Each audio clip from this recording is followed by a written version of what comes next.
CV the river. River आज हम आपको पढ़ाएंगे सीवी का। देखिए रिवर पोएम जो है बेलरी ब्लूम्स के द्वारा this poem is written by who was a poet and a novelist, जो एक कवि भी थी, पोएट भी थी और एक उपन्यासकार भी थी। बोर्न इन जमैका, जो जमैका में पैदा हुई।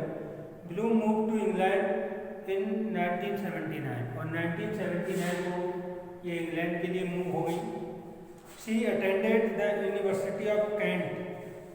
इन्होंने university of Kent at Canterbury attend की and earned a honour degree, और वहाँ से उन्होंने एक ऑनर डिग्री को रिसीव किया and was later awarded an honour masters degree. इसके बाद इन्होंने मास्टर डिग्री से ऑनर किया गया, सम्मानित किया गया। मास्टर डिग्री जिसे हम MA कहते हैं, M.Com आल्सो।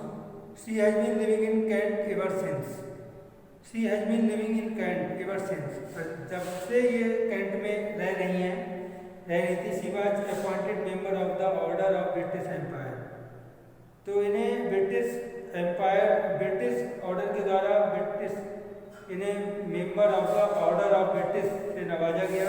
इन 2008 में न्यू ईयर्स के ऑनर पे इन्हें इस पुरस्कार से, इस चीज से नवाजा गया। ये जो रिवर पोएम बेटा ये बेलरी ब्लूम्स के द्वारा लिखी गई है। Who was a great poet as well as novelist. He got many prizes and he is appointed as the member of the Order of British Empire. ठीक है, ब्रिटिश एम्पायर के ऑर्डर से यहाँ पर ये सम्मानित किया गया। तो देखिए the river is a wanderer, a nomad, a tramp. He does not choose any one place to set up his camp. The river is a wanderer through valley and hill. He twists and he turns, he just can't be still. The river is a hoarder and he buries down deep those little creatures that he wants to keep. The river is a baby, he gurgles and hums and sounds like he is happily sucking his thumbs.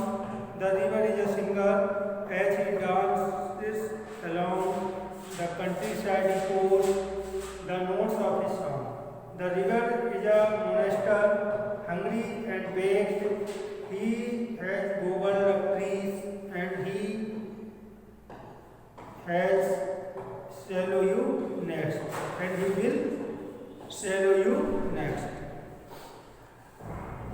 देखिए यहाँ पे ये जो poem है बेटा, वो ये जो नदी होती है, जो रिवर्स होती है, उसके बारे में बताया गया है कि वो एक वंडरर होती है, नोमाड्स की तरह होती है, कबीले की तरह होती है, जो किसी भी डायरेक्शन में को चूज कर सकती है और कहीं पर भी वो अपने रहने के लिए कैंप नहीं बनाती और कॉन्टिन्यूस लगातार चलती रहती है। और जो नदी है वो कभी वैली से होकर के जाती है, कभी घाटी से होकर के जाती है, कभी ट्विस्ट होती है, कभी टर्न होती है, और लेकिन वो कभी भी ठहरती नहीं है। और जो नदी है वो एक ऑर्डर की तरह है, और जो नीचे बरीज डाउन, नीचे जाते जाते और नीचे जाते दफन होती जाती है। ऐसा लगता है जैसे वो गायब हो रही है, लेकिन वो फिनिश नहीं होती है और लास्ट में जाके समुद्र में जाकर के वो दफन हो जाती है। और इसके साथ जो छोटे ट्रीजर्स भी हैं जो वो अपने साथ रखना चाहती हैं। और जो नदी है वो एक बेबी की तरह है जो गरगलिंग करती है, कलकल करती है और साउंड्स और बड़ी मधुरता के साथ एक आवाज़ भी निकलती है सकिंग थंब के लिए। और जो नदी है वो एक सिंगर की तरह है और वो डांस भी करती है। कंट्री साइड ही कोर्स, और जो कंट्री साइड है जो उसके किनारे जो बसे जो कंट्रीज हैं वो उसके आवाज़ को सुनते हैं और जो नोट्स जो उसके द्वारा संग किया जाता है उसे वो बहुत आसानी के साथ सुन सकते हैं। रिवर जो है वो एक मोनेस्टर भी है क्योंकि वो हंगरी होती है, बेस्ट भी हो जाती है और वो यहाँ तक कि जब उसे गुस्सा आता है तो वो पेड़ों को, इमारतों को, सबको अपने में निकल जाती है बाढ़ के थ्रू। जब बाढ़ आता है तो उसमें बहुत से मकान, बिल्डिंगें, पेड़ सब ढह जाते हैं। एंड और वो आगे और भी क्या क्या चीज़ को निकल जाए हम इसकी भी कल्पना नहीं कर सकते। तो इसमें जो पॉइंट है रिवर में जो बताया गया है, ये बेटा आपकी थीम थी जो मैंने अभी आपको बताई। अब मैं आपको इसका एक्सप्लेनेशन बता रहा हूँ। तो listen it's explanation very attentive. देखिए, द रिवर इज अ बंडरर।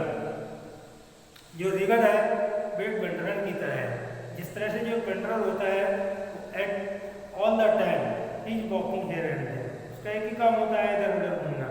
क्योंकि जो बंडरर होता है वो कभी भी बैठता नहीं, कभी भी रुकता नहीं। इसी तरह से जो नदी है वो क्या है, लाइक अ बंडरर, एक बंडरर की तरह है। अनुवास एक कबीले की तरह है, जैसे कबीले आज यहाँ, कल वहाँ, परसों कहीं और, इस तरह से डे आफ्टर टुमारो कहीं और होते हैं। अ ट्रैप, और एक ट्रैप की तरह है। He does not choose any one place, और जो नदी है वो कभी भी एक प्लेस को चूज नहीं करती है to set up his camp, और जिस जहाँ पे जाकर के वो अपने कैंप को सेटअप करे। क्योंकि जो रिवर है, जो नदी है, वो कभी भी एक प्लेस के लिए चूज नहीं करती कि मुझे यहाँ पे इस जगह को चूज करना है और चूज करके मुझे यहाँ पर अपना एक कैंप बनाना है, कभी भी इस चीज़ के लिए चूज नहीं करती। ओके बेटा, इस तरह से आपका फर्स्ट पैरा पूरा हो गया। The river is a winder through valley and hill, he twist and he turns, he just can't be still. The river is a vendor, यानी कि जो रिवर है वो एक विंडर्स की तरह है। थ्रू वैलीज, घाटियों से होकर के, हिल्स, पहाड़ियों से होकर के बहती है। ही ट्विस्ट, कभी ये मुड़ती हुई, ट्विस्टिंग कंडीशन, बिल्कुल मुड़ करके बहती है। एंड ही टर्न, और उसके बाद फिर वो टर्न हो जाती है। ही जस्ट कांट बी स्टिल, ही वह जस्ट ठीक कांट बी स्टिल, लेकिन इसके बावजूद भी वो कभी भी स्थिर नहीं रहती है। कभी आपने देखा होगा नदियों में कभी बहुत सारे एकदम ट्विस्ट हो जाती है, कभी इधर को मुड़ जाती है, कभी लेफ्ट डायरेक्शन में, कभी राइट डायरेक्शन में, कभी बिल्कुल स्ट्रेट डायरेक्शन में। इस तरह से नदी बहती है, कभी इधर कभी उधर, कभी स्ट्रेट डायरेक्शन में। The river is a holder, अब वो यहाँ पे जो बेलरी ब्लूम है वो ये कहती है the river is a holder, जो नदी है, जो रिवर है वो एक होल्डर की तरह है। एंड ही बरीज डाउन डीप, और वो नीचे और नीचे उन सारी चीज़ों को बरीज कर देती है। डूइंग लिटिल ट्रेचर्स, और जो और थोड़ी थोड़ी जो छोटी टीजर्स हैं, जो संपत्तियां हैं, that he wants to keep, जिन्हें वो चीज़ों को रखना चाहती है। The river is a baby, और यहाँ पे वो ये कहते हैं जो रिवर है, जो नदी है, वो एक बेबी है। ही गर्गल्स, वो कलकल की आवाज़ करती है। हम्स, और जिस तरह से जो हनीबीज हम करती हैं उस तरह की भी वो आवाज़ करती है। And sound like he happy, और उसकी जो आवाज़ जब आती है ऐसा लगता है कि जो उसकी आवाज़ है, जो साउंड है, वो एकदम हैप्पी कंडीशन की है। सकिंग हिज थम्स, और इस तरह से वो अपने थम्स को सकिंग करती है। Next, the river is a singer, इसमें जो बेलरी ब्लूम्स है वो कहती हैं the river is a singer, जो नदी है वो एक सिंगर्स की तरह है। एज जैसे ही डांसिंग अलॉन्ग, और वो डांस करती है along the country side Eeco, और जो कंट्री साइड है उसके किनारे, उसके रिवर साइड जो कंट्रीज बसे हुए हैं वो सब उसकी आवाज़ को सुनते हैं। The notes of his song, और उसके सॉन्ग के नोट्स को सुनते हैं। The river is a Monster, इसके साथ साथ क्या है, नदी एक मोनेस्टर भी है। हंगरी, जब वो भूखी होती है। एंड बैड, और जब वो नाराज हो जाती है।